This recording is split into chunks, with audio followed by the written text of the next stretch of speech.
Mesdames et messieurs de la Cour, nous voici réunis aujourd'hui devant vous pour vous prier d'entendre les cris sourds du pays qu'on enchaîne. Vous êtes, et je voudrais vous le dire sans passion, les ultimes gardiens de notre liberté. Permettez-moi d'espérer que vous la défendrez encore. Nous avons déjà traité in limine litis de la compétence rationnée matérielle qu'a cru devoir soulever notre confrère, l'avocat de la société Big Daddy. Que ce soit bien clair, nous n'attaquons pas ici le principe même de l'état d'urgence ou la restriction de la protection des données en ce qu'elle sert la sécurité nationale.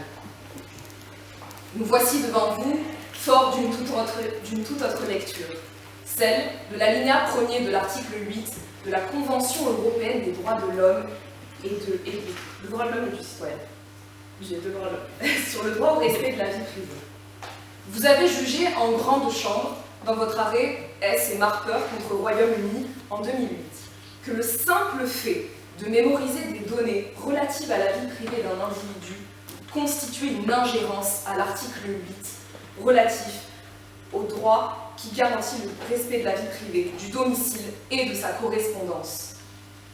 Nous venons appuyer notre demande par l'application de l'article 10, alinéa 1er de la Convention relatif à la liberté d'expression, qui proscrit notamment l'ingérence d'autorités publiques dans cette même vie privée. Mais surtout, nous excipons du fondement même de l'article 18 de la Convention, les restrictions aux libertés doivent correspondre aux buts pour lesquels elles ont été créées. Vous l'avez écrit dans vos décisions, l'objet et le but de l'article 18 sont d'interdire le détournement de pouvoir. Votre jurisprudence est à cet égard explicite. D'abord, dans votre arrêt Merabishvili contre Géorgie en 2017, puis en 2019 avec votre arrêt Mammadov contre Azerbaïdjan. Vous avez entendu cantonner le principe de restriction des libertés à des conditions précises de matérialité. Mais revenons sans plus tarder au contexte interlope de cette affaire. Nous assistons depuis les années 1980 en Orwellia à l'avènement d'un despotisme doux, pour reprendre les mots de Tocqueville. Tout commence ici, dans un contexte de guerre froide, pour se prolonger aujourd'hui dans un interminable état d'urgence, dans une ambiance familiale, si vous me passez l'expression, pleine de petits arrangements, de petits entre-soi. Nous naviguons depuis en eau trouble, trafic d'influence en imposant un candidat à la tête d'une société, accointance avec les médias, évasion de données personnelles, lancement d'alerte, campagne médiatique, la liste est longue. Ce tout est alors enveloppé dans le manteau de l'état d'urgence et par une demande conjuratoire à la CNIL. Tout cela est-il admissible, mesdames et messieurs de la Cour? Nous vous demandons justice pour l'absence de garde-fou dans la démarche de l'État orwellien, qui ne sait pas finir un état d'urgence en l'adossant à des lois ou en requérant l'avis d'une autorité indépendante. Nous demandons justice aujourd'hui devant cette Cour parce que nous pensons que c'est à vous, juges des droits de l'homme, de peser les conséquences de ce glissement de l'état de droit vers l'état sécuritaire. Mesdames et messieurs de la Cour, vous n'avez pas ici à préférer un droit à un autre. Ce n'est pas le droit à la sécurité contre le respect de la vie privée. Nous ne partageons pas la vision manichéenne de nos confrères. Entre blanc et noir, c'est bien la gamme des gris qu'il faut atteindre par un équilibre des droits de la Convention. Vous l'avez fait en invalidant une géolocalisation dans l'affaire Ben Feiza contre France en 2018. Parce que le droit français n'indiquait pas au moment des faits, avec assez de clarté, l'étendue et les modalités d'exercice du pouvoir d'appréciation des autorités. Puis, dans un autre arrêt, LH contre Estonie en 2014, vous avez conclu à une violation de l'article 8 de la Convention pour une collecte sans consentement de données médicales, parce que, au moment des faits, encore une fois, le droit applicable ne définissait pas avec une netteté suffisante l'étendue et les modalités du pouvoir d'appréciation accordée aux autorités. Faut-il être plus clair? Le contrôle, toujours le contrôle, tel est votre message. Dans l'affaire qui vous est soumise ici, tout se passe comme si l'urgence devenait un grand sac de population qu'il suffirait de secouer vigoureusement pour en faire tomber quelques apprentis terroristes. Mais alors, on tentera vainement de vous parler de l'autre côté de la barre, du contexte antiterroriste et du traité de coopération bilatérale Intelligence Connection. Permettez-moi de le redire. Je ne me lève pas aujourd'hui devant le principe de l'état d'urgence, mais bien devant l'absence totale d'organisation de traitement des données personnelles stockées massivement depuis 1980. Évoquons encore votre jurisprudence Big Brother Watch du 13 septembre 2018. Dans cette idée d'une validation du principe de surveillance de masse, mais dans un encadrement étroit de ses modalités. Votre cour a bâti ici un solide édifice prétorien, celui de la privacy by design, la protection dès la conception, qui exige ainsi que toute technologie exploitant des données personnelles intègre la protection de la vie privée dès sa conception et s'y conforme tout au long de son cycle de vie. Le droit international ne pose aujourd'hui qu'une seule question à votre cour et qui renferme pourtant toute la mesure de vos devoirs. Les restrictions aux libertés fondamentales sont-elles appliquées avec le souci de la nécessité, de l'adaptation et surtout de la proportionnalité?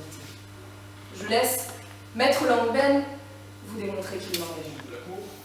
Je remercie Maître Firchaud d'avoir rappelé que nous sommes ici pour que votre autorité vienne restaurer justice et équité en mettant un terme aux atteintes irréparables que l'État d'Orwellia semble rendre légitimes. La lettre du RGPD était pourtant si précise, elle qui nous indiquait que le droit de bénéficier d'une protection pour ses données personnelles n'était autre qu'un droit fondamental. Les restrictions à ce droit fondamental, opérées par l'État d'Orwellia, se matérialisaient en l'établissement de tableaux récapitulatifs contenant des données à caractère personnel. Ces derniers servaient, en tout cas probablement, à déceler en un citoyen orwellien, en raison de critères aussi flous qu'arbitraires, les traits d'un terroriste. Ce système de surveillance est dépourvu de garanties pour la protection de l'article 8. En effet, il convient de rappeler la position que vous avez tenue dans l'arrêt Big Brother Watch contre le Royaume-Uni en 2018. Cette décision s'appuyait sur une jurisprudence constante, exigeant 4 garanties minimales pour préserver ce droit. Des garanties relatives aux modalités d'interception, de captation, de sauvegarde, voire même de destruction des données personnelles. Ainsi, c'est une exigence de clarté qui est ici mise en exergue. Nous faisons alors valoir le non-respect manifeste de ces exigences, prouvant la violation de l'article 8. La partie adverse tentera de vous soutenir que ces mesures sont nécessaires pour protéger l'article 2 sur le droit à la vie. Mais ces mesures sont-elles durables? 30 ans de restrictions, est-ce concevable? Alors, certes, le terrorisme international est une menace évidente pour les États contemporains. Mais pouvons-nous admettre qu'un système prospérant sur la supposition qu'un projet terroriste puisse en cacher un autre, ou bien que tel ou tel profil de personnalité serait susceptible de passer à l'acte, venant ainsi justifier toutes les surveillances, toutes les dérives que constitueraient les atteintes à nos droits fondamentaux, que nous risquons peu à peu, et j'en ai peur, de perdre de vue? Accepterez-vous, au nom d'une idéologie de l'efficacité, que nous manquions à ce point d'estime de nous-mêmes, pour ne pas nous rendre compte que la société orwellienne, par la preuve d'une urgence et d'une nécessité permanente, puisse restreindre de manière perpétuelle les libertés que nous défendons? Est-ce la meilleure des manières de rompre avec l'insécurité instaurée par la guerre froide que de pérenniser des procédés de surveillance, d'accepter de résider dans la peur, dans la crainte, ou plutôt de vivre dans un espoir naïf qui supposerait que la restriction perpétuelle d'une liberté fondamentale puisse nous faire sortir de cette insécurité qui, elle, est bien réelle? Laisserez-vous la place à cette naïveté? Laisserez-vous la place à cette naïveté ayant justifié depuis plus de 30 ans le recul de nos droits fondamentaux, du fait du non-respect des exigences que vous avez vous-même posées au sein de votre jurisprudence. Cette naïveté, cette irresponsabilité, que dis-je, cette imprudence que de ne pas avoir attendu la déclaration de l'état d'urgence pour initier une interception massive des données personnelles. Cette imprudence également que d'avoir agi avant la réponse de la CNIL, en violation manifeste de l'article 226-17 du Code pénal, mais également d'avoir agi en toute irresponsabilité du fait de l'enjeu de ces restrictions pour les populations orwelliennes. Mesdames, Messieurs de la Cour, pouvons-nous décemment accepter qu'un État signataire de la CESDH puisse faire preuve d'une telle irresponsabilité? Nous insistons sur ce point, mais nous ne contestons pas ici l'existence du terrorisme international et des risques qu'il représente sur les États contemporains. Mais nous contestons l'absence totale d'organisation relative à la maîtrise des données, organisation que vous avez vous-même exigée dans votre jurisprudence. Force est de constater que cette organisation est loin d'être présente en l'espèce. En effet, il convient de rappeler les dispositions du premier alinéa de l'article 5 du RGPD, je cite, « Les données à caractère personnel doivent être traitées de manière licite, loyale et transparente au regard de la personne concernée. » Mesdames et messieurs de la Cour, pouvons-nous parler de licéité lorsque nous avons conscience du fait que la méthode de collecte des informations personnelles n'est assortie d'aucune garantie de protection pour l'article 8? Pouvons-nous ensuite parler de loyauté lorsque l'entreprise Big Daddy décide de prendre des initiatives avant la réponse de la CNIL, mettant ainsi gravement en péril les droits fondamentaux de la population orwellienne? Enfin, pouvons-nous parler de transparence lorsque nous avons conscience que c'est après une fuite de données que l'Orwellia décide de rendre au public une partie des données en question pour ainsi prouver un semblant de bonne foi? Je souhaite rappeler à nouveau la position que votre Cour a pu tenir en 2018 dans l'arrêt Big Brother Watch contre le Royaume-Uni.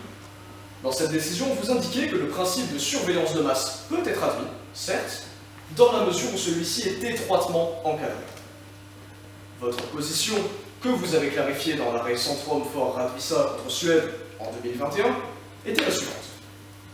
La preuve de l'effectivité des garanties de protection des données n'est autre que la pierre angulaire de tout régime d'interception de masse des données personnelles conforme aux exigences de l'article 8. Ce sont ici vos mots.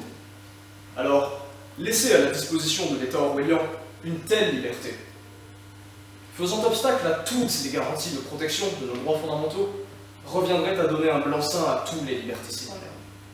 La Cour de cassation ne s'y est pas trompée. Mais vous ne le permettrez pas. Vous ne le permettrez pas, raison pour laquelle nous nous présentons devant vous aujourd'hui pour vous demander de suivre la position que vous avez adoptée en ce qu'elle exige que le recours à une interception de données soit soumis à une autorité administrative indépendante. Nous vous demandons également de caractériser la violation de l'article 8 de la CESDH imputable à l'État d'Orwellia en raison de l'absence des garanties de sécurité. Enfin, nous vous demandons de vous inscrire dans la ligne de l'arrêt Centrum for Rättvisa contre Suède de 2021, validant la rétention généralisée des données, mais exigeant des conditions matérielles et procédurales renforcées, donnant ainsi une nouvelle coloration à l'incontournable principe de proportionnalité. Je vous remercie. Merci beaucoup. La parole.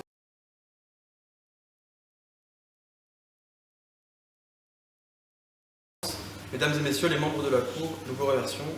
Permettez-moi de vous présenter Maître Elfé Chatti et Maître Couder, représentants de l'État d'Orwellia. 18 950. C'est le nombre de personnes tuées dans des attentats du 1er janvier 1989 au 31 décembre 1998. Sur cette période ont eu lieu des attaques fomentées par des groupes aux motivations diverses, telles que les attaques au gaz sarin du métro de Tokyo du fait d'une secte, ou encore les attentats d'Oklahoma City du fait d'un groupe d'extrême droite, ou les attaques du groupe islamique armé à Paris en 1995. De plus, la criminalité internationale n'a cessé de se diversifier, à la fois dans les méthodes utilisées, mais également en rendant la délinquance transfrontalière. Ainsi, la période post-guerre froide ne s'est pas révélée plus sécurisante que les périodes antérieures ou futures. Voilà le monde dans lequel nous vivons. Voilà les raisons pour lesquelles l'État d'Orwellia a décidé de mettre en place des mesures de protection sur sa population. Nous l'admettons. Le renseignement fait partie d'une stratégie de protection de la population. Par ailleurs, l'État d'Orwellia a étoffé sa législation, et ce toujours avec pour objectif de protéger sa population, avec par exemple la loi du 9 mars 2004 sur l'adaptation de la justice à la nouvelle criminalité, ou encore la loi du 23 janvier 2006 qui prend en compte la cybercriminalité. La recrudescence des attentats l'a également contraint à déclencher l'article 16 de sa Constitution. Cette position n'est pas isolée, puisque la plupart des États sur la scène internationale ont jugé nécessaire de répondre à ces menaces en adoptant des dispositifs similaires, tels que le Royaume-Uni, le Luxembourg ou encore l'Autriche. Madame Trinity, s'estimant lésée par le système de collecte des données, nous a trait devant la Cour pour violation des articles 8, 10 et 18 de la Convention européenne de sauvegarde des droits de l'homme. Nous allons vous expliquer pourquoi, d'une part, la requête de celle-ci est irrecevable, et pourquoi, d'autre part, l'État d'Orwellia se produit aujourd'hui devant vous, afin de faire constater par cette Cour le bon respect du droit. Madame la Présidente, Mesdames et Messieurs les membres de la Cour, un des points centraux de ce litige réside dans l'irrecevabilité de la requête de Madame Trinity. Cette irrecevabilité s'illustre par une hydre édifiée par une faute déontologique, par l'absence de l'épuisement des voies de recours, ainsi que l'opacité des objectifs poursuivis par Madame Trinity. Sur la faute déontologique, le choix de Madame Trinity de se faire représenter par son époux constitue une véritable faute sur le plan national comme sur le plan européen. En ce sens, à l'échelle de l'État d'Orwellia, l'article 1er du règlement intérieur national de la profession d'avocat évoque le principe de désintéressement. De plus, le Code de déontologie européen érige l'indépendance des avocats en principe cardinal. En réalité, il s'agit d'un principe général du droit. Sur l'absence d'épuisement des voies de recours, nous nous contenterons de deux brèves remarques. Tout d'abord, Madame Trinity n'a pas jugé utile d'engager une procédure administrative qui aurait pu lui donner satisfaction. Par ailleurs, la plaignante n'a pas non plus mobilisé la procédure prévue par le règlement 2016-679 du Parlement européen, qui prévoit entre autres un droit de rectification des données à son article 16 ou encore un droit à l'effacement à son article 17. Enfin, les intérêts qui ont mené Madame Trinity devant cette cour semblent discutables. En effet, la société Big Daddy a déjà été condamnée pour ne pas avoir rempli son obligation de sécurité quant à la transmission des données. Décision confirmée par la Cour d'appel ainsi que la Cour de cassation. Par ailleurs, le soi-disant préjudice subi par Madame Trinity semble difficile à définir. Comment Madame Trinity peut-elle être lésée par la diffusion d'informations qu'elle a elle-même cautionnées? Puisque la diffusion de ces informations a été réalisée avec son accord, peut-elle être victime de son propre consentement? L'article 18 de la Convention établit des limitations quant aux restrictions aux droits, mais reconnaît que de telles restrictions peuvent exister. L'article 15 présente donc une possibilité de dérogation à certains articles de la Convention, dans le cas où des dangers publics menacent la vie de la nation. Sur cette possibilité d'exception, le sens des mots « danger public menaçant la vie de la nation » est défini par la Cour comme étant une situation de crise ou de danger exceptionnel et imminent qui affecte l'ensemble de la population et constitue une menace pour la vie organisée de la communauté de l'État, comme elle l'indique dans son arrêt Lawless contre Irlande de 1961. De plus, sur la durée d'application de telles restrictions aux droits, celles-ci se poursuivent tant que dure la situation de danger, laquelle peut tout à fait durer plusieurs années, comme le démontrent de nombreux arrêts tels que Irlande contre Royaume-Uni de 1978 ou encore Marshall contre Royaume-Uni de 2001. Dans l'arrêt Irlande contre Royaume-Uni, cette Cour ajoute également qu'il incombe d'abord à chaque État contractant, responsable de la vie de sa nation, de déterminer si un danger public la menace. La Cour européenne a par ailleurs établi dans de nombreux arrêts que le terrorisme représentait un danger public, tels que les affaires Askoy contre Turquie ou encore Kavala contre Turquie. Dans son arrêt A et autres contre Royaume-Uni, la Cour précise que l'exigence d'imminence ne devait pas recevoir une interprétation étroite au point d'obliger les États à attendre qu'un désastre ne survienne pour prendre des mesures propres à le conjurer. Ici est la seule place de la précaution selon la Cour. L'étendue de l'article 15 est telle que dans son arrêt A et autres contre le Royaume-Uni, cette Cour s'accorde la possibilité d'apprécier les mesures dérogatoires adoptées par les États afin de protéger leur population au regard d'éléments apparus ultérieurement, à l'image d'attentats qui peuvent illustrer une menace pour la population. Par ailleurs, les menaces subies par les États de nos jours sont tout à fait reconnues par la Cour, et ce depuis de nombreuses années, avec l'arrêt Classe et autres contre Allemagne, établissant que les sociétés démocratiques se trouvent menacées de nos jours par des formes très complexes d'espionnage et par le terrorisme, de sorte que l'État doit être capable, pour combattre efficacement ces menaces, de surveiller en secret les éléments subversifs opérant sur son territoire. Pour ce qui est de l'article 8, tenant au respect de la vie privée et familiale, certaines limites à cet article existent et sont consacrées par la jurisprudence de cette Cour, notamment par l'arrêt Classe et autres contre Allemagne. Sur le respect de l'article 10, tenant à la liberté d'expression, elle ne semble pas atteinte par l'État d'Orwellia.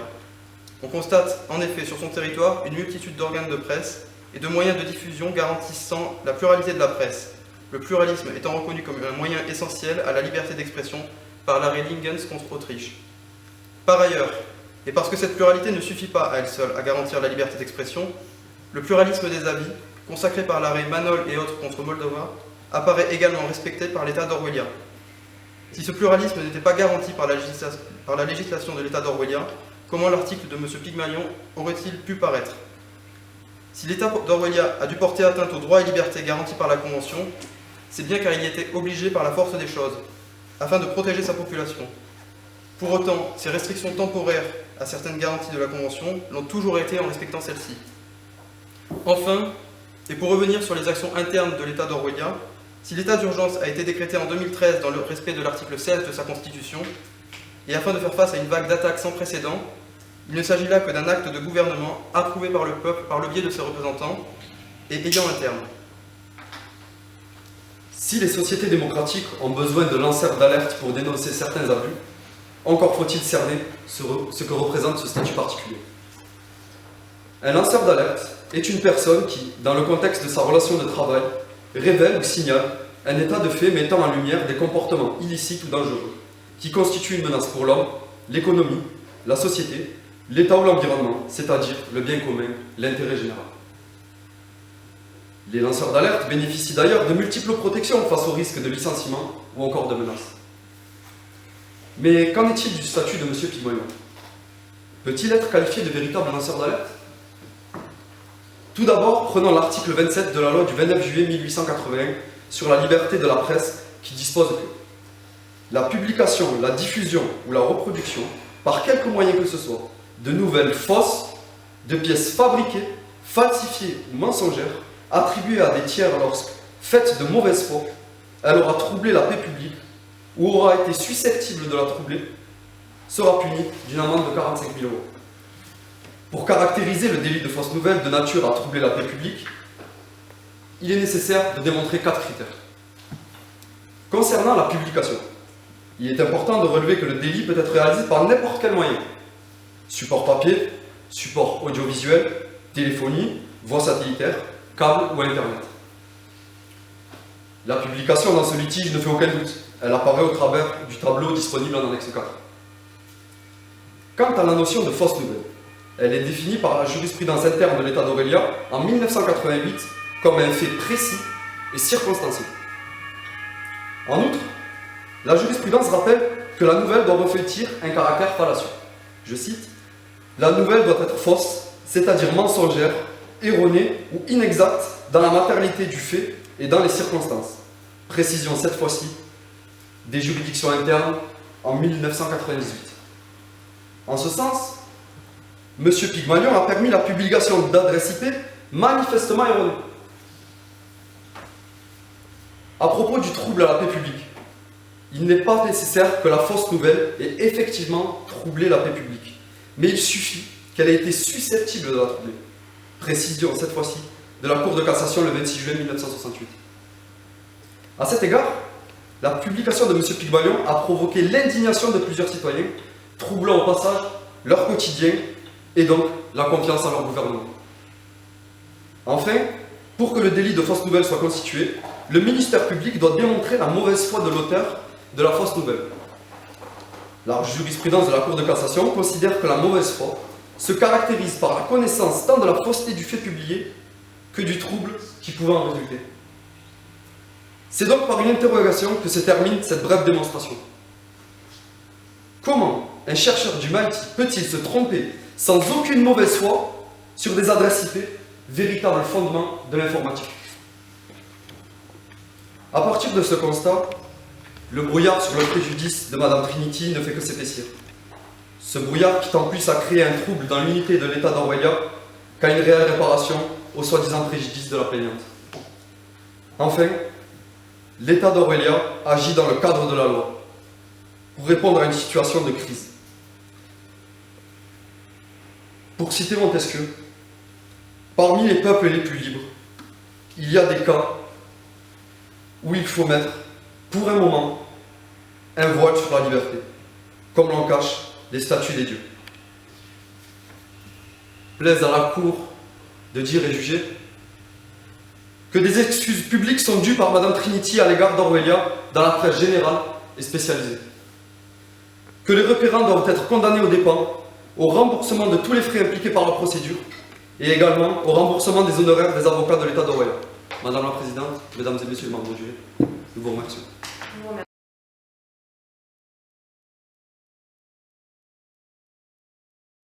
Je vais tout d'abord répondre sur l'irrecevabilité. D'abord sur la faute de déontologie de notre confrère Maître Mitnick. Pour moi, c'est quelque chose de très factuel. En droit interne, il n'y a eu aucune condamnation, il n'y a eu la Cour n'a pas du tout soulevé une irrecevabilité ou un manquement à la déontologie de l'avocat. Pour moi, ici, il n'y a pas de problème en l'espèce. Je ne vois pas Maître Mitnick de M. Mitnick dans la Cour. Maître Lambel et moi sommes totalement indépendants. Il n'y a donc ici pas lieu de s'exposer, de s'étaler. Sur ensuite l'absence de sécurité. Nous ne vous reprochons pas uniquement l'absence de sécurité dans la gestion des données, mais également dans l'ingérence et le manque de liberté que vous laissez aux journalistes, aux membres de votre population, car lorsqu'il y a une ingérence dans la vie privée, je ne sais pas si la liberté d'expression est totalement garantie. Sur la liberté de la presse également, car Madame Trinity est journaliste, comme Lisa Sellu également, l'ingérence des autorités publiques, encore une fois, ne garantit pas une liberté d'expression et donc une atteinte au droit de la Convention. Sur le préjudice de Madame Trinity, il est clairement stipulé dans le dossier qu'elle s'est vue particulièrement espionnée et surveillée lors de ses conversations privées, dans ses échanges et dans sa correspondance. Pour moi, il y a un préjudice ici, mais c'est très factuel. Vous avez cité d'ailleurs dans votre mémoire, dans l'article 35 de la Convention, je vais vous le citer, qu'il admet également l'irrecevabilité d'une requête dans le cas où le requérant n'a subi aucun préjudice important. Mais vous avez ici tronqué l'arrêt, tronqué cet article qui n'est pas du tout complet, car il y a un alinéa qui dit justement dans la suite que dans le cas où il n'y a pas de préjudice, il y a une exception. Et cette exception, c'est lorsqu'il y a un droit de la Convention qui est bafoué et que donc c'est une liberté collective que nous venons défendre ici. Nous ne sommes pas ici uniquement pour Madame Trinity. Nous défendons ici un préjudice qui est collectif, car vous avez violé les droits de la Convention. Sur les défauts sur le réponse valant acceptation de la CNIL, il y a un article, l'article L231-3 du Code de relations entre le public et l'administration, qui précise évidemment que le principe de silence valant acceptation ne vaut pas ici car il est en désaccord face aux accords internationaux et aux libertés fondamentales qui sont prévues notamment ici dans la Convention. Ici, vous n'avez donc aucune borne et aucune limitation pour la nécessité des mesures qui sont ici prises par vos services pour garantir l'état d'urgence, pour garantir une sécurité, et qui ici n'a aucun rempart. Et c'est ce que nous reprochons ici. Sur une partie de vos propos qui nous ont particulièrement interpellés et qui se sont également retrouvés dans vos conclusions. Vous nous avez affirmé que le terrorisme est une menace qui perdure, et vous cherchez une solution pour venir protéger l'article 2 qui est un droit absolu, et l'article 8 qui est un droit non absolu, par conséquent il est possible de le restreindre, c'est ce que vous avez dit. Bon, très bien, nous sommes d'accord avec vous, il n'y a aucun problème sur ce point. Cependant, l'article 8 peut être restreint, il suffit simplement de lire le texte, c'est un droit non absolu, la restriction est possible. Mais sous certaines conditions. Le problème étant que les conditions, vous ne les avez pas soulignées. Je vais citer ici vos propos directement dans vos conclusions. Je cite: ainsi, pour l'article 8 de la Convention portant sur le droit au respect de la vie privée et familiale, la Cour établit une possibilité de mesures de surveillance secrète, et ce notamment afin de faire face à des formes complexes d'espionnage et de terrorisme, La jurisprudence à ce sujet se trouve étoffée, notamment par les arrêts. Et ici, vous nous faites une énumération de jurisprudence. Vous avez tronqué les propos de la Cour, ni plus ni moins. Vous avez cité la jurisprudence Classe et autres contre Allemagne de 1978. Bien écoutez, je vais vous en faire une très brève lecture, en son paragraphe 50. La Cour souligne néanmoins que les États contractants ne disposent pas pour autant d'une latitude illimitée pour assujettir à des mesures de surveillance secrètes les personnes soumises à leur juridiction. Consciente du danger inhérent à pareille loi, de saper, voire de détruire la démocratie au motif de la défendre. Elle affirme qu'il ne saurait prendre, au nom de la lutte contre l'espionnage et le terrorisme, n'importe quelle mesure jugée par eux appropriée. Alors, deux éléments ici. Tout d'abord, ne pensez-vous pas détruire la démocratie au motif de la défendre, du fait de permettre à l'État d'Orwellia d'agir sans que les garanties exigées par la Cour soient effectives? Et deuxièmement, la Cour disait n'importe quelle mesure jugée par eux appropriée. N'est-ce pas ici le problème d'avoir jugé vous-même que les mesures étaient appropriées? La CNIL était là pour ça, l'État d'Orwellia n'en a pas tenu compte. Enfin, je vais vous passer la lecture d'un arrêt que vous avez cité tant dans vos conclusions que dans vos plaidoiries. Il s'agit de l'arrêt Centrum for Radvisa contre Suède de 2021. Simplement, la Cour exigeait des garanties de bout en bout pour la protection des données qui garantissent l'effectivité de l'article 8. C'est la raison pour laquelle nous sommes ici aujourd'hui, pour défendre cet article. Vous qui avez tronqué les propos de la Cour, des jurisprudences que vous avez citées, vous ne pourrez pas tronquer la Convention européenne de sauvegarde des libertés et des libertés fondamentales. Vous ne pourrez pas la tronquer, puisque, j'en suis navré, mes chers confrères, mais l'union à laquelle l'Orwellia est partie n'est pas une union à la carte. Vous ne pouvez prendre l'article 2 sans prendre l'article 8. Les restrictions de l'article 8 sont possibles, certes, sous prétexte qu'elles sont garanties par certaines exigences que la Cour a elle-même posées dans les jurisprudences que vous avez vous-même citées sur ce point. Alors, pouvez-vous maintenant affirmer à la Cour, et je conclus sur ce point, que les restrictions opérées par l'État d'Orwellia à l'article 8 sont respectueuses des exigences que la Cour a elle-même posées dans les jurisprudences que vous avez citées? Je vous remercie.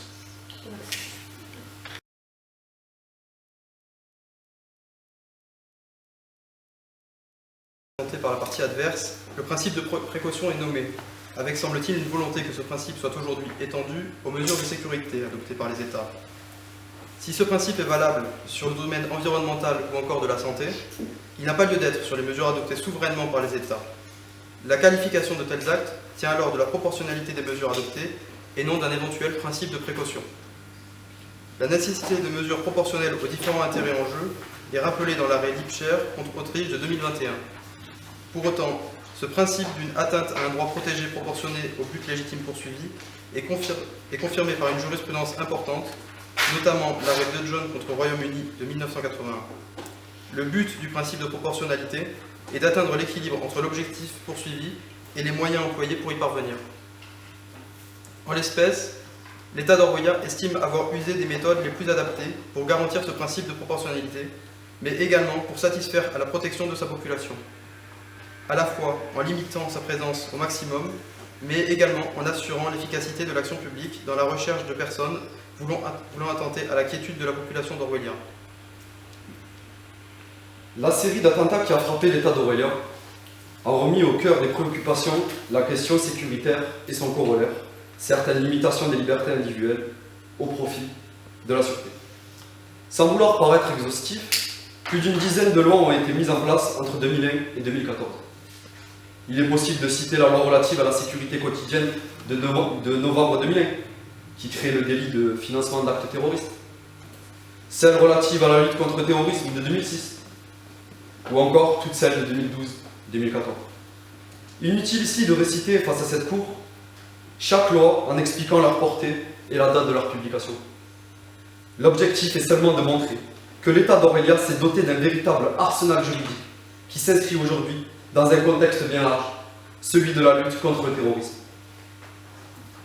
Depuis la décision liberté d'association de 1971, le Conseil constitutionnel s'est érigé en garant des libertés publiques.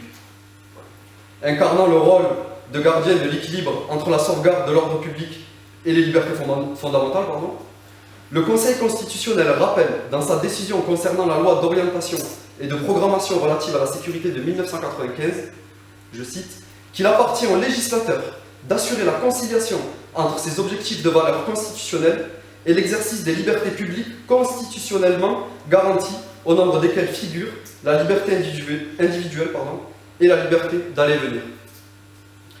C'est toujours au titre d'un véritable arbitre entre sûreté publique et respect des libertés individuelles que le Conseil constitutionnel s'est également exprimé en précisant que les correspondances ainsi interceptées seront détruites dès qu'il apparaîtra qu'elles sont sans lien avec l'autorisation demandée et au plus tard au bout de 30 jours. De surcroît, le Conseil constitutionnel attache une importance particulière au caractère numériquement limité d'interception simultanée. Un quota est donc fixé par le Premier ministre. 59 840 000, c'est le nombre de téléphones portables sur le territoire orwellien en 2014. 2190. Mais quel est ce nombre aussi ridicule? Eh bien, c'est le quota d'interception simultanée fixé par le Premier ministre sous le contrôle du Conseil constitutionnel. Les quotas fixés sont pensés et utilisés de la manière la plus efficace possible. Et si Madame Trinity se sent lésée, l'état d'Orwell est d'autant plus qu'une collision entre la plaignante journaliste et M. Pygmalion, lanceur de fausses adresses IP, est possible.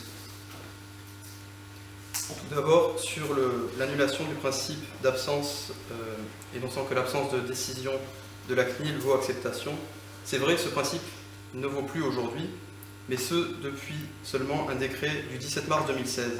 Or, la demande formulée par l'État d'Orwell auprès de la CNIL date, elle, du 15 juin 2014.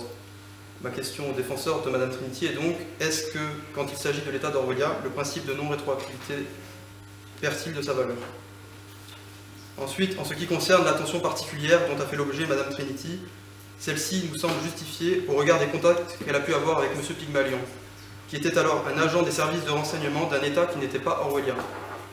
Par ailleurs, et si la fragilité des informations qui ont été présentées au public par M. Pygmalion ne semble plus à établir, la suspicion de complicité de Mme Trinity avec M. Pygmalion dans le but de répandre des fake news, et ce afin de déstabiliser l'État d'Orwell, ainsi que pour gagner en visibilité dans sa profession, représente, selon celui-ci, un motif légitime de surveillance, et ce afin de lever le doute sur les intentions réelles de Mme Trinity. La loi du 29 juillet 1881 sur la liberté de la presse établit par ailleurs à son article 27 que le fait de diffuser, reproduire ou publier des nouvelles fausses, falsifiées, fabriquées ou mensongères est un délit puni d'une amende de 45 000 €. Il faut également ajouter à cela que l'article 121-7 du Code pénal condamne les personnes ayant agi sciemment pour l'accomplissement d'un délit. Les relations entretenues entre Mme Trinity et M. Pygmalion avant l'apparition de ce délit ne permettent cependant que d'exprimer de sérieuses réserves quant à une telle collusion. A contrario de la plaignante ou encore de M. Pygmalion, l'État d'Orwell soumet également ses actions à des organismes indépendants de contrôle. La loi du 24 juillet 2015 définit un cadre dans lequel les services de renseignement sont autorisés à recourir à des techniques d'accès à l'information. Cette loi soumet la mise en œuvre des techniques de renseignement à une autorisation du Premier ministre, après avis d'une autorité administrative indépendante. Administration indépendante incarnée par exemple par la CNIL, dont mes confrères ont chaleureusement parlé, fruit de la loi informatique et liberté du 6 janvier 1978, c'est un organisme public qui agit au nom de l'État sans dépendre de l'autorité du gouvernement et possède d'ailleurs des prérogatives de contrôle et de sanction. Je ne vais pas vous rappeler l'article L231-1 qu'ils sont chargés de rappeler pour nous, mais il semble également incontournable de ne pas tronquer non plus les organes que nous possédons. Il semble incontournable de rappeler que l'État d'Orwell ne possède pas qu'un seul organisme indépendant de contrôle. En effet, à la suite de l'affaire des écoutes de l'Élysée, la loi du 10 juillet 1991 relative au secret des correspondances émises par la voie de télécommunication crée la Commission nationale de contrôle des interceptions de sécurité. En 2015, la loi relative au renseignement crée à sa place la Commission nationale de contrôle des techniques de renseignement. Son avis est désormais rendu à la demande des ministres et avant même la décision du Premier ministre. La CNCTR rend donc, indépendamment de tout contrôle, un avis a priori au Premier ministre à partir de 2015, témoignant donc que l'État d'Orwellia a fait évoluer la législation en matière d'enquête, mais également en matière de contrôle de ces dernières. Cette commission dispose donc d'un accès permanent, complet et direct au relevé, registres, renseignements collectés, ainsi qu'au dispositif de traçabilité des renseignements, ainsi qu'aux locaux où sont centralisés ces renseignements. Cette commission est également informée à tout moment, à sa demande, des modalités d'exécution des autorisations en cours. Enfin, elle peut solliciter du Premier ministre tous les éléments nécessaires à l'accomplissement de ses missions, y compris lorsque la technique de recueil de renseignements mise en œuvre n'a fait l'objet ni d'une demande ni d'une autorisation.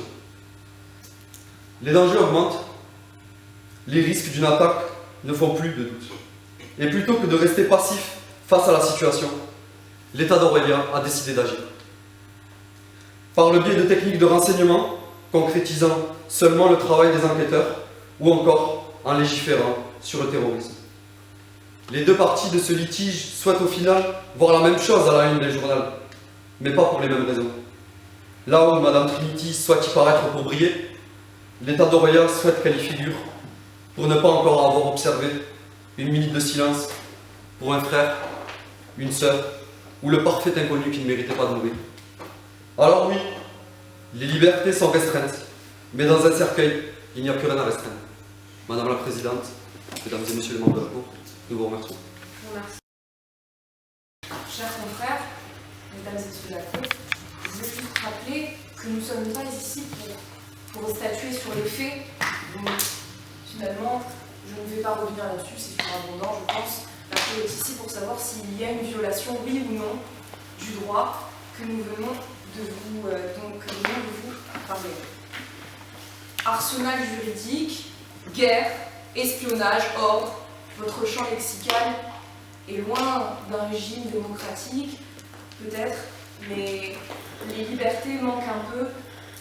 Je pense qu'il y a un équilibre qui se trouve bouleversé en Orwellia. Nous sommes donc ici pour le rétablir. C'est ce que nous essayons donc de faire, et non pas de briller. C'est un des procès d'intention que vous nous faites aujourd'hui, après finalement avoir dit dans votre mémoire que nous étions motivés, que Madame Trinity était motivée par le coma de son père. Maintenant, vous dites qu'elle est motivée pour la gloire, c'est ça, pour une pub. Mais nous sommes motivés ici par les droits de l'homme. Nous sommes motivés par les libertés qui ont été bafouées, et nous nous battons aujourd'hui pour cela.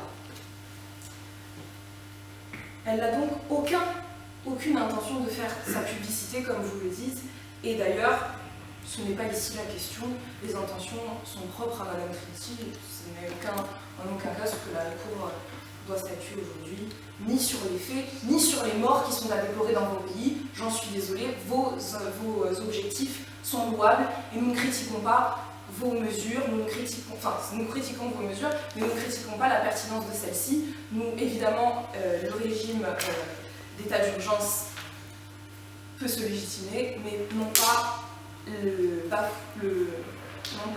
la restriction des libertés pendant 30 ans, dans des circonstances qui sont dans un flou du droit finalement, dans une déclaration unilatérale de votre président qui dit vouloir renforcer, dans un traité bilatéral qui finalement ignore les droits de notre convention. Nous ne sommes pas ici à la lumière des lanceurs d'alerte qui font leur métier, comme Madame Trinity, qui aujourd'hui fait son métier, et c'est là où elle donne son accord à M. Pygmalion pour notamment montrer la lumière sur vos agissements qui sont dans la pénombre aujourd'hui. Merci. Je vous remercie. Chers confrères, d'un rapport de proportionnalité, de la nécessité, vous avez raison, nous ne contestons pas la nécessité, la menace terroriste est réelle, nous devons de la contrer. Vous avez parfaitement souligné que la menace est omniprésente, raison pour laquelle nous trouvons de trouver une solution qui est durable. Nous pouvons bien concevoir qu'il y a 30 ans de menace terroriste, pourquoi avoir 30 ans de restrictions aux libertés fondamentales? À quoi bon ce droit existerait-il s'il y a une menace omniprésente qui l'empêcherait pendant 30 ans d'intervenir? Par conséquent, ce n'est pas possible. Il faut une solution durable. Vous qui avez cité à la fin de vos conclusions qu'il est nécessaire d'avoir un monde sans terrorisme, une certaine utopie, mais également que l'heure n'était pas à la division, l'heure n'est pas à la division de la Convention non plus. Nous devons de prendre l'intégralité des articles et de les protéger malgré le fait qu'il y a une menace omniprésente.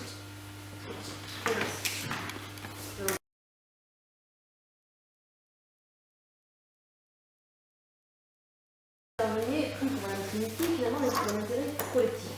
Alors, je vous demande pour qui exactement vous intervenez aujourd'hui.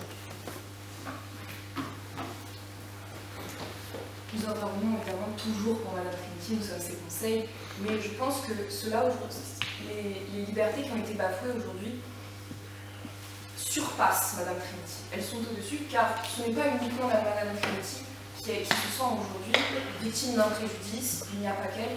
Malheureusement, l'opinion publique est avec elle, l'opinion publique des Orwelliens sont tous d'accord. En grande majorité, il y a une violation des droits de la Convention et les préjudices sont très nombreux. Aujourd'hui, si vous décidez de condamner l'État d'Orwellia et alors de nous donner raison, ce n'est pas Madame Trinity uniquement qui en sera bénéficiaire et qui aura gagné, mais c'est la justice et la restauration des droits de votre convention. Donc voilà. Vous savez, devant la Cour, vous pouvez intervenir à titre individuel ou à titre collectif.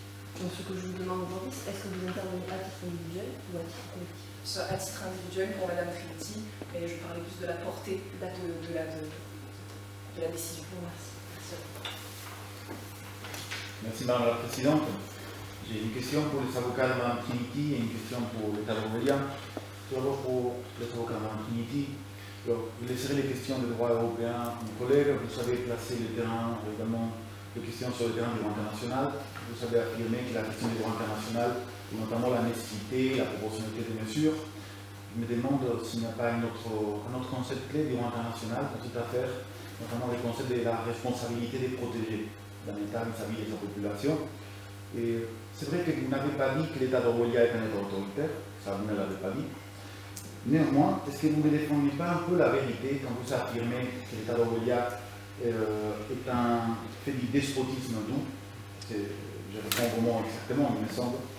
Et vous dites que vous n'expliquez pas ces mesures de despotisme doux et pour faire face à un risque, je cite, de quelques apprentis terroristes, donc un risque minimisé. Donc, je voudrais avoir votre avis sur ce point, tout en vous rappelant qu'en 1927, la Cour permanente de justice internationale a dit que les limitations à la souveraineté de l'État ne s'expriment pas. Et pour l'État d'Orwellia, une question plus rapide, vous affirmez qu'il n'y a pas de problème majeur, étant donné qu'il y a un consentement qui a été donné par Mme Trinity, notamment l'utilisation des données, mais à partir du moment où il y a une demande de l'État, c'est présente, c'est une contrainte psychologique exercée sur la population et donc un vice-consentement.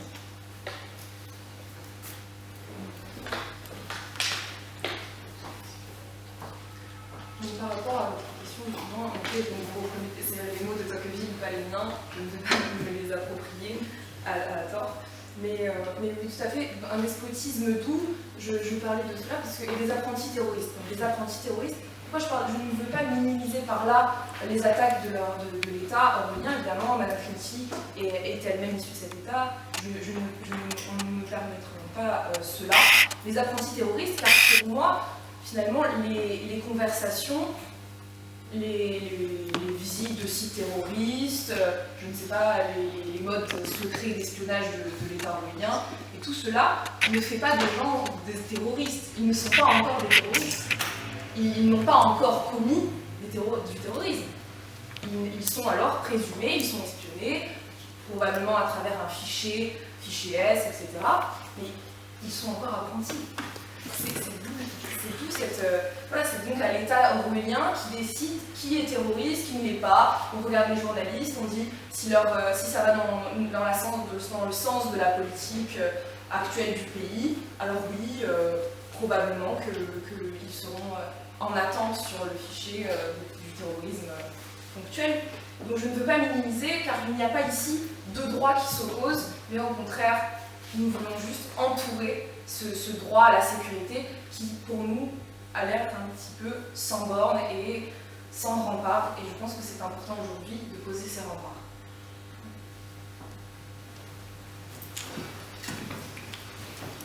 Je vous remercie de votre question. Donc, la question était, évitez que je parte trop loin, y a-t-il un vice du consentement? Ma réponse est Madame Trinity a expressément donné son accord à M. Pygmalion. Et à M. Pygmalion qui plus est sous couvert d'un mandat de recherche international.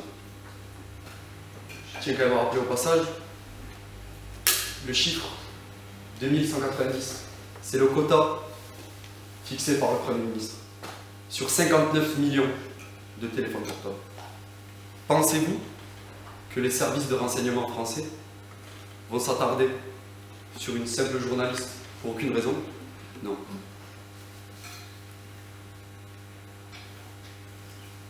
Et d'autant plus que les documents sont faux. Donc, qu'elle ait donné ou non son consentement, au final, ça ne change rien. Merci.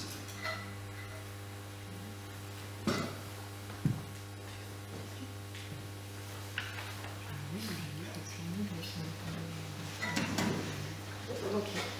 Alors, je vais voir des questions qui sont un petit peu moins portées au droit international. Donc, pour les représentants de Mme Trinity, je vais vous demander de manière assez brève de me synthétiser et de récapituler quelles sont les demandes de Mme Trinity. S'il va bien falloir qu'on statue sur quelque chose. Je voudrais savoir quelles sont les demandes. Alors, je vous remercie pour votre question. Les demandes de Madame Trinity, tout d'abord, il faut savoir que Madame Trinity a été évidemment lésée. Puisqu'il s'agit, il faut le rappeler, avant de parler d'une journaliste ou de tous les conflits d'intérêts qui nous ont été ici reprochés, Madame Trinity est une citoyenne orwellienne. L'Orwellia est un État signataire de la CESDH.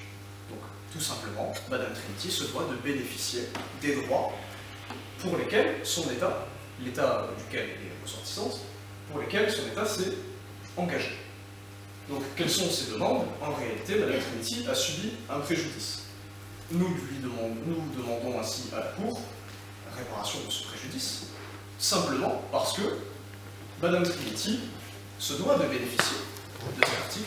Elle n'est pas en mesure de le bénéficier pour une menace qui est réelle. Encore une fois, nous ne contestons pas cette idée-là, mais force est de constater que depuis plus de 30 ans, elle n'en bénéficie plus. Nos chers confrères nous l'ont également rappelé, apparemment elle aurait donné son consentement pour la divulgation des données.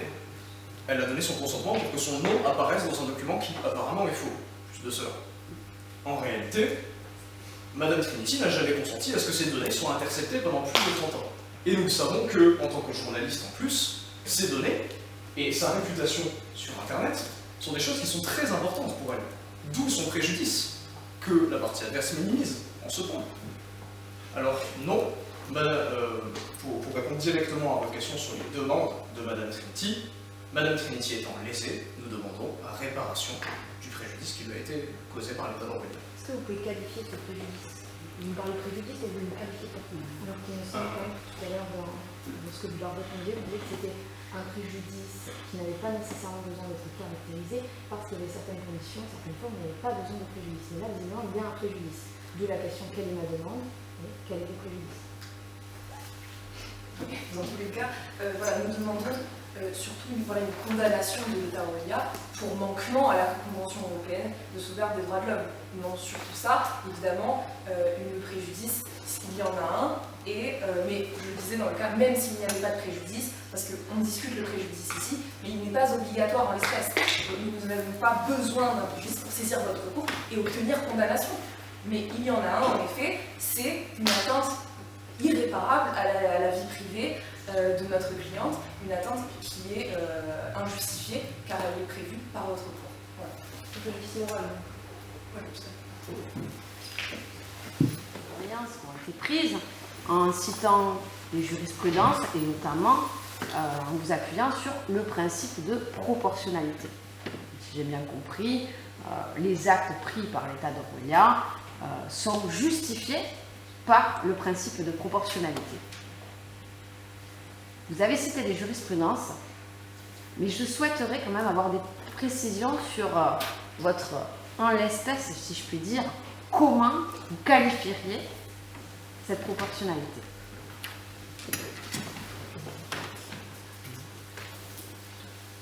Merci pour votre question.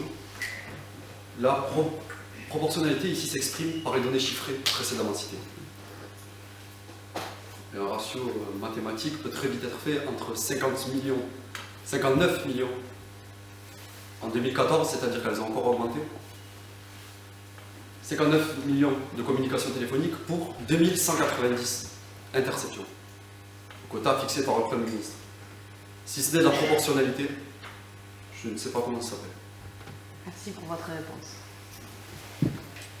Et la question donc pour les représentants de Madame Trinity, c'est une question d'ordre procédural. Il me semble que les avocats de l'État de Roya vous ont opposé une irrecevabilité. Ils ont invoqué justement l'épuisement des voies de recours. Il me semble, sauf erreur de ma part, que vous n'avez pas répondu à cette question sur l'épuisement des voies de recours. Je vous pose la question et je vous demande de vous en justifier. Oui, bien sûr, alors mon frère a raison, il y a 4 propositions pour saisir la cour, notre recours, et la première, c'est notamment l'épuisement des voies de recours. Ici, elle est totalement remplie, c'est notamment spécifié dans le dossier. Nous avons justement, la dernière des instances, on a réussi à obtenir condamnation de l'État roélien sur un point, et nous venons devant vous pour le point sur la liberté et le droit de la Convention. L'épuisement est donc c'est donc recevable sur ce point. Il n'y a pas à discuter dessus. Je pense en espèce, cher confrère. Merci. Merci.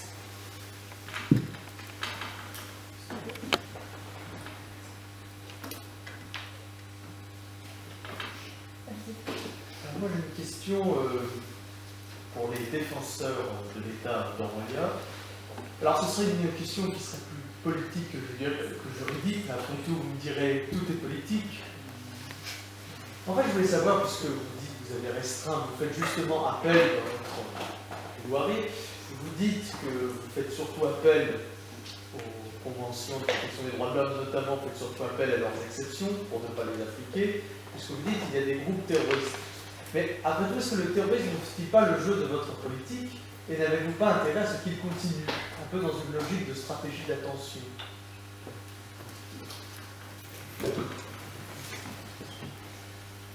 Pour répondre à votre question, alors certes, le terrorisme se poursuit, il évolue, il change de forme. Seulement, l'État d'Orwellia se trouve contraint de s'adapter. Il ne souhaite pas poursuivre ces mesures restrictives. C'est pour cela qu'il a mis fin à l'état d'urgence en 2017, par ailleurs. Donc, si le terrorisme évolue, se poursuit ou augmente ou diminue, l'État d'Orwellia, lui, ne souhaite pas établir sa politique sur l'idée de tracer, de poursuivre ou d'observer sa population dans ses conversations privées. Je tiens également à rappeler la jurisprudence interne du Conseil d'État de l'État d'Orwellia en 2018 qui dispose que si l'État n'a pas mis les mesures nécessaires en vue de l'accomplissement de la protection de ses citoyens, il peut être condamné. Des victimes d'attentats peuvent être indemnisées pour les carences des services de renseignement. Donc l'État est obligé de protéger ses citoyens, mais c'est à son service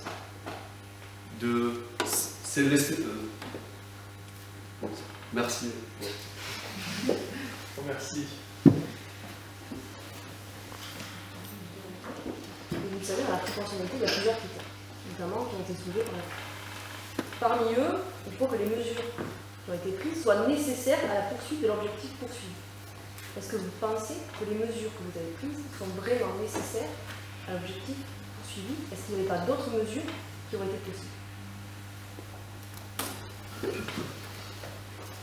Sur la nécessité des mesures de surveillance, oui, nous pensons qu'elles sont nécessaires à la recherche d'éventuels terroristes, au moins afin de lever le doute sur les personnes sur lesquelles nous aurions des soupçons. Ce sont des mesures qui, si elles sont intrusives tout de même dans la vie des personnes, le sont de manière la plus discrète possible. Elles ne nécessitent pas l'intervention d'une personne au domicile des personnes suspectées. Donc nous pensons qu'elles sont nécessaires au moins afin d'avoir une levée de doute sur nos éventuels soupçons. Ne pensez-vous pas qu'avec les autres mesures un peu moins liberticides, vous aurez eu au moins les mêmes résultats? Bien, d'autres mesures moins liberticides n'auraient sans doute pas eu les mêmes résultats et auraient peut-être été si elles sont moins liberticides, peut-être été plus intrusives dans la vie de ces personnes. Pour aller plus loin, nos chers confrères ont cité tout à l'heure le mot guerre, que nous avons cité, et oui, nous sommes en guerre. À l'époque, c'était avec des arcs et des bâtons, et aujourd'hui, c'est sur les ordinateurs que ça se passe. Donc, on doit enquêter sur ce terrain. Très bien, je vous remercie. Merci, madame. J'ai une dernière question pour les Paloroniens. Tout à l'heure, dans votre plaidoirie, vous reprochez une faute déontologique de l'ancien conseil de Madame Trinity. Donc, j'ai une question qui est suivante, c'est est-ce que vous savez quel est l'organe normalement répressif et qui est en charge des fautes déontologiques entre les avocats? Non, je suis désolé. Alors, j'ai une question pour l'État, le représentant de l'État d'Avroya. J'aimerais revenir sur la proportionnalité de l'état d'urgence. Vous qualifiez les interceptions de mineurs. Mais qu'en est-il de la durée de l'état d'urgence? Est-ce que la durée de l'état d'urgence était justifiée? Pendant toute la durée de l'état d'urgence, le risque terroriste a été maintenu. D'autres attaques, alors qu'il avait été déclenché, ont eu lieu en 2015. Si l'état d'urgence est terminé en 2017, c'est que les organes qui envoyaient ces attaques sur l'état d'Orwellia étaient encore existants à cette époque-là. Quand en 2007 l'état d'urgence a été clos, c'était à la suite de la mise en échec de ces organisations qui attaquaient notre État et notre population. Vous avez poursuivi les interceptions à la suite de l'état d'urgence du fait d'un risque pour la vie de vos concitoyens. C'est ce que vous êtes en train d'expliquer à cette époque. Toujours en respectant le cadre légal mis en place avec la commission. En respectant le RGPD, c'est ce que vous nous expliquez, que vous avez continué à agir de la même manière que lors de l'état d'urgence, mais dans le cadre du RGPD? Non, nous n'avons pas continué à agir de la même manière, pas que dans l'état d'urgence, pas d'une manière aussi poussée. Nous sommes revenus à un cadre qui était beaucoup plus respectueux de notre population et qui était garanti par la commission de surveillance mise en place par le Premier ministre. Et de plus, face aux doutes de nos concitoyens, nous avons, par notre initiative, décidé de publier quelles données nous récoltons, preuve de notre bonne foi et de notre transparence. Les publiés auprès de qui? Du public. Et quelles sont les données que vous avez publiées auprès du public? Suivant la chronologie des faits, elles ne sont pas mentionnées. Je vous remercie. Merci pour votre question.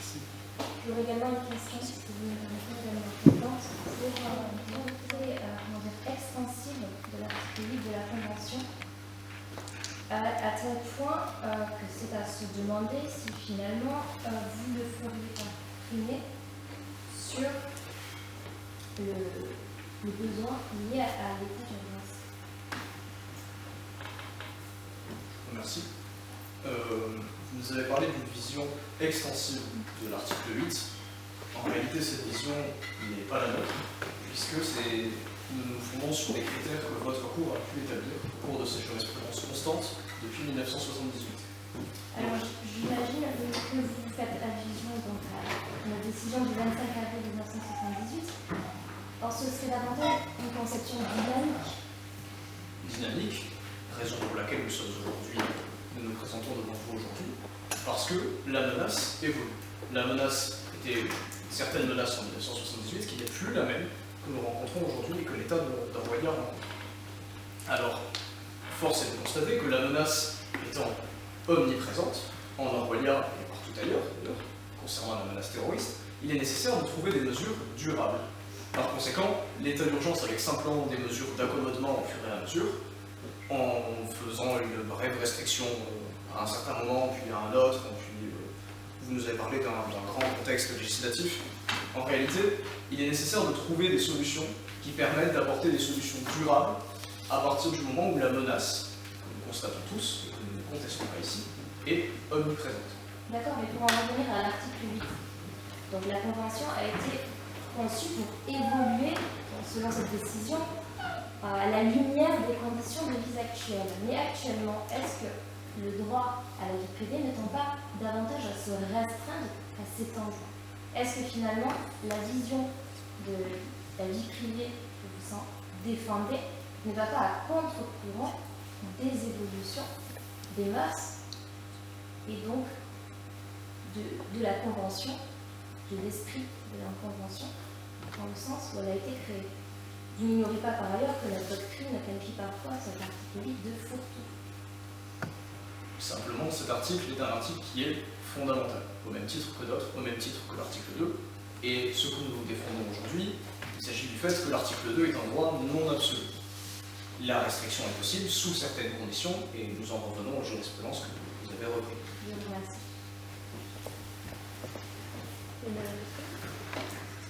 Moi j'aurais une question pour les représentants de Mme Trinity. Vous avez cité dans votre plaidoirie les articles de la RGPD en rappelant les 3 critères permettant le traitement des données. La question que je vous pose est, est-ce que notre cours est pertinente pour l'examen de cette législation qui est une législation de l'Union européenne?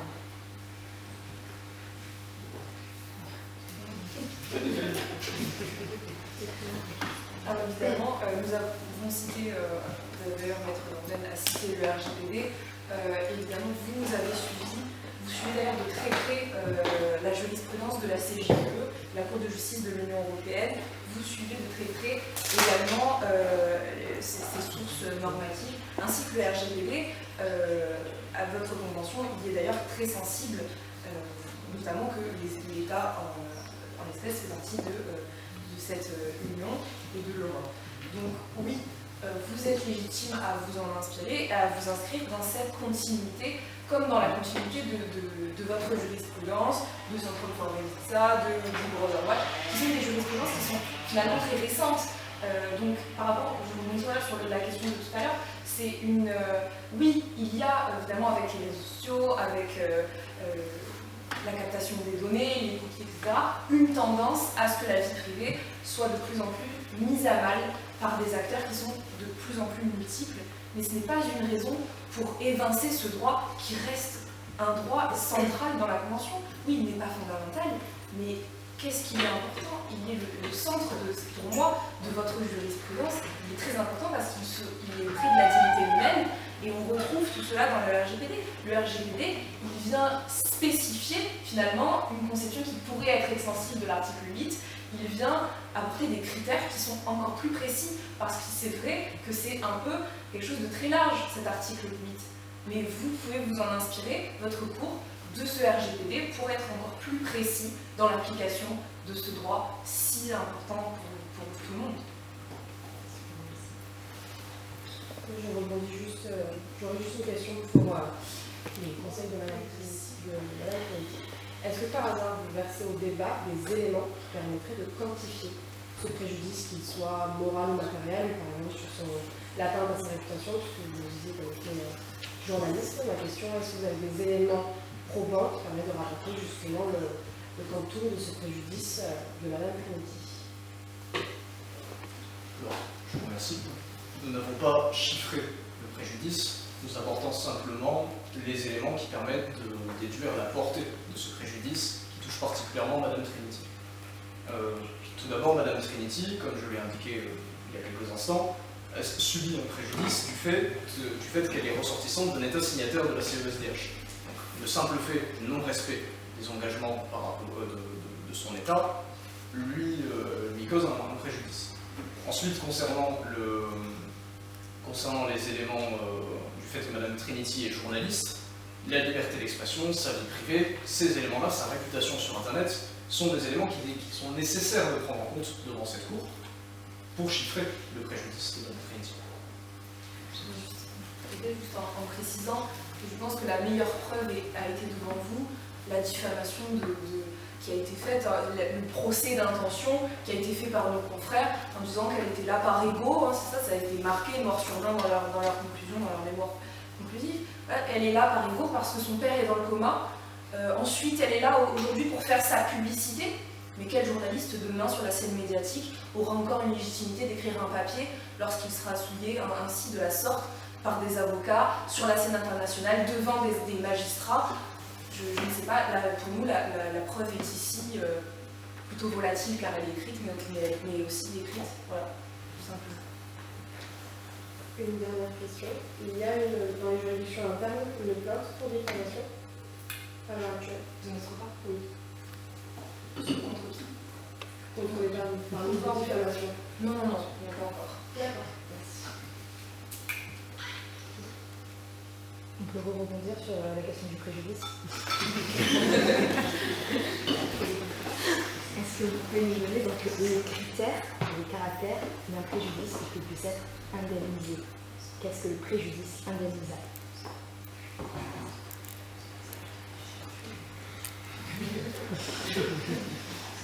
Pour qu'il y ait préjudice, il faut qu'il y ait un dommage certain, donc soit physique, moral, il peut être également économique, il y a plusieurs critères différents. En l'espèce, nous ne voulons pas nous étendre sur le préjudice, car nous considérons qu'il est important car il est là. Nous voulons que ce soit très clair. Madame Trinity, c'est pour ça notamment qu'elle a voulu, en droit interne, passer par les voies du judiciaire, du pénal, pour justement être indemnisée, car elle se sentait lésée. Et elle l'était à juste titre notamment. Mais ici, c'est la violation qui, pour nous, est la plus importante. La violation qui est notamment, finalement, la source de ce préjudice. Donc, voilà, qui demande, parce que ce préjudice, il est direct, certain et quantifiable. Donc, voilà. S'il est quantifiable, vous le quantifiez comment? Et les pertes de salaire, c'est quelque chose à laquelle on peut se rapprocher peut-être? Justement, comme je vous disais tout à l'heure, c'est sur sa réputation internet, sur sa légitimité ensuite à écrire. Elle est en attente sur les tableaux de est-ce que nous sommes un terroriste ou pas. Sa vie privée a été espionnée, a été violée, a été finalement fichée par la population d'Orwell pendant plusieurs années. Il y a ici quelque chose de quantifiable. Elle se trouve dans la base des données d'Orwellia. Il est noté dans le dossier très clairement que justement, elle a été particulièrement, ses conversations privées ont été particulièrement espionnées par l'État d'Orwellia. À quel titre, nous ne le savons pas. Pourquoi, comment, de quelle manière, nous ne le savons pas non plus, car il est précisé dans Intelligence Connection, le traité bilatéral, que c'est pour un quelconque finalement, processus de défense antiterroriste. Quelconque, mais quelle précision avons-nous? Nous ne le savons pas. Donc voilà.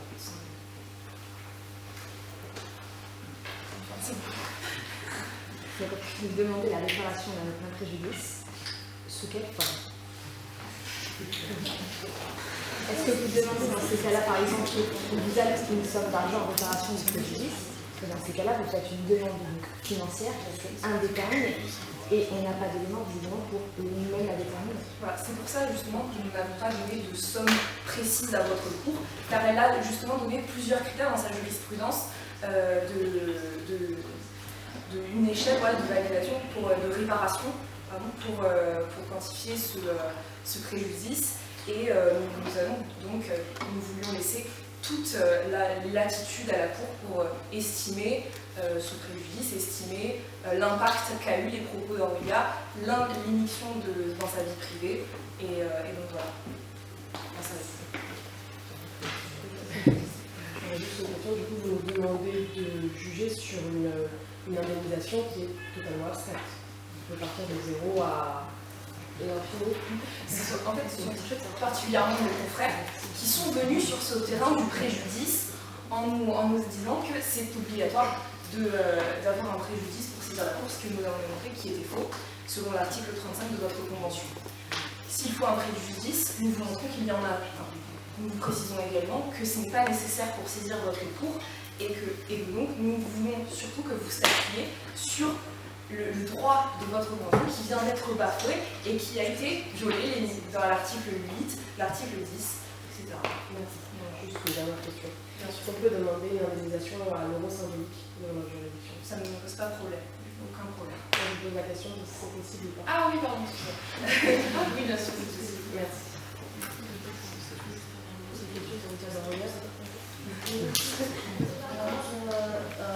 Je me accorde cette annexe 4 en disant que c'est un faux. Donc, basé là-dessus, si nous suivons votre raisonnement, je vais me rattacher aux éléments matériels que nous avons. Vous dites que vous surveillez 2000 téléphones environ par an. Ce que je vois aussi, vous avez une surveillance qui date depuis les années 98, si je me souviens bien, dans une salle de serveur sécurisée. La question que je me pose, sachant que nous regardons aujourd'hui si l'article 8, la violation de la vie privée de nos concitoyens est violée, que contient cette salle de serveur? est-ce que vous faites une surveillance ciblée ou massive de votre population? Et quelle est exactement la portée de ce que contient ces données et quelles sont les données que vous surveillez auprès de votre population?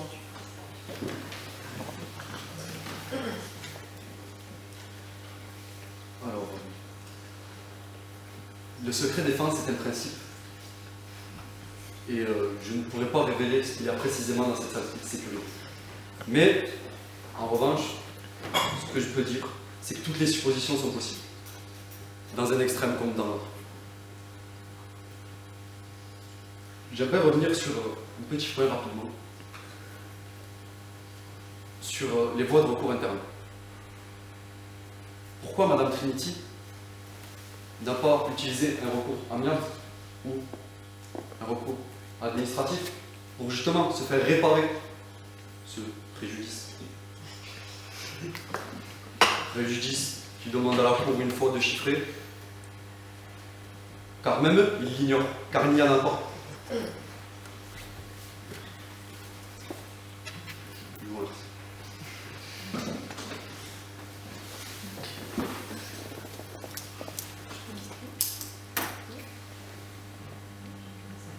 Nous allons maintenant délibérer, je vous remercie.